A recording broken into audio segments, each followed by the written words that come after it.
These three pesky little settings inside your Shopify dashboard might be killing your conversion rate without you realizing it.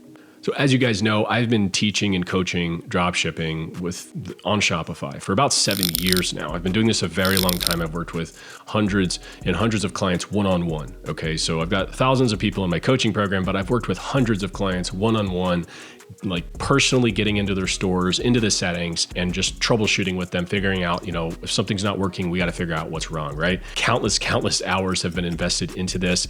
And there are 3 settings inside Shopify that if you don't have them set correctly, I have seen them literally make or break a store. As silly as it may seem, when you see these things, you might think that I'm just bluffing here, but I can say with absolute certainty that these 3 things, if you don't have them set correctly in your store, could be holding you back from being profitable, from having a good conversion rate, from being, a successful business owner. So without further ado, let's go ahead and dive into those settings.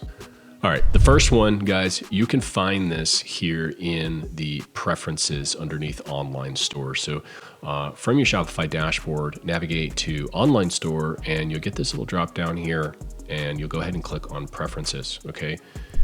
Now, on this page, you're gonna scroll all the way to the bottom. They like to hide it way down here. We have spam protection. This is where they have the Google CAPTCHA settings. It's really wild. I'm not the only person that's seen this, and it's just funny to talk to other like high-level guys when they're like, oh yeah, you gotta turn that off or whatever it may be. This is one of those things. So for Google CAPTCHA, you need to make sure this is turned off. For whatever reason, it will randomly bug out on people when they're trying to check out and will tank your conversion rate. I have had stores, personal stores and client stores, where this was the one thing that was preventing the store from being profitable. Like honest, hand to God, like this was it. And so this is one of the first things I always check when I get into people's stores. I have a whole list of things that I'm looking for. We're gonna go through 3 of them today, but this is one of the first ones that I check out. So make sure that the Google CAPTCHA is turned off. Next up, we're gonna head to the store settings. Now in settings, we're gonna go down to markets, and then up here in this, for whatever reason, grayed out button. I don't know why they try to hide the preferences button here. We're gonna go ahead and click preferences. And then we have this pesky little compare at price hiding. This isn't legal advice. If you're in the European economic area, if you're in Europe, you're not allowed to have sales for whatever reason in your store, then this advice is not for you. But for the rest of us who run legitimate sales that want their sales to be visible on their store, make sure that this is turned off. For whatever reason, Shopify's decided to have this default enabled, okay? So your store, if you've not turned this off, is not showing sales to anybody in Europe. All right, now my dropshipping strategy, we sell products worldwide. So Europe makes up usually 40% of our sales. That's a significant amount. And if people in Europe can't see the sales that we're running, so like original price and sell price, that's what this is hiding that. So if they can't see your sales, then that's gonna hurt your conversion rate, right? Like that can make or break your ads. Absolutely. So make sure that this is turned off. Now, last but not least, we're going to go over to the checkout settings. Now in here, I want you to go to shipping address, phone number, and set this to optional.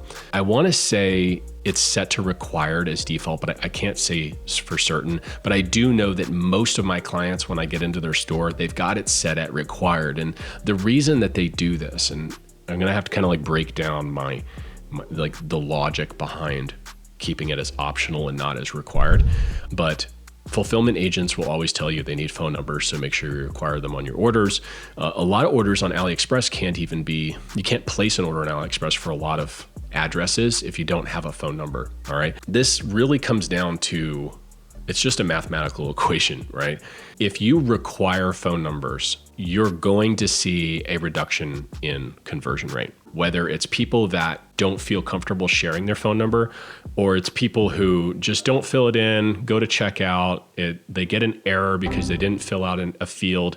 Now they've lost their their desire to get that dopamine fix on your website by placing an order, and they leave, right? So any type of break in that chain, in that flow of checking out, any type of interruption is going to hurt conversion rate. So we want to make this optional in order to maximize our front end conversion rate.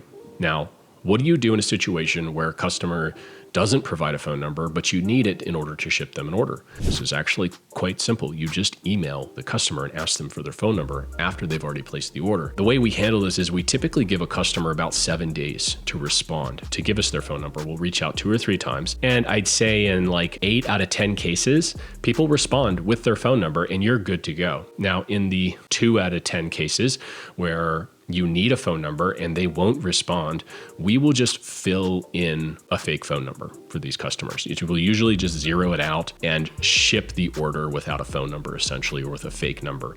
Now, if these orders, most of the time, those orders will still get delivered successfully, even without a phone number or with an incorrect phone number. So most of the time, the customer's still getting what they paid for without any issue, without ever even knowing that anything was wrong. Now, in the situation where an order can't get delivered and you still can't reach the customer, then they just get a refund. But the amount of orders that you refund is going to be less than the amount of orders you would miss out on if you had this required.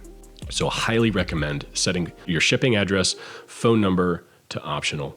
So those are the 3 things that can literally make or break your store. I hope that I hope they make a difference for you guys today, because I know they have for me and for my clients. If you have questions about any of this, you can talk to me directly, personally, in the yard, in my Discord. Just click the link below and I'll help you out.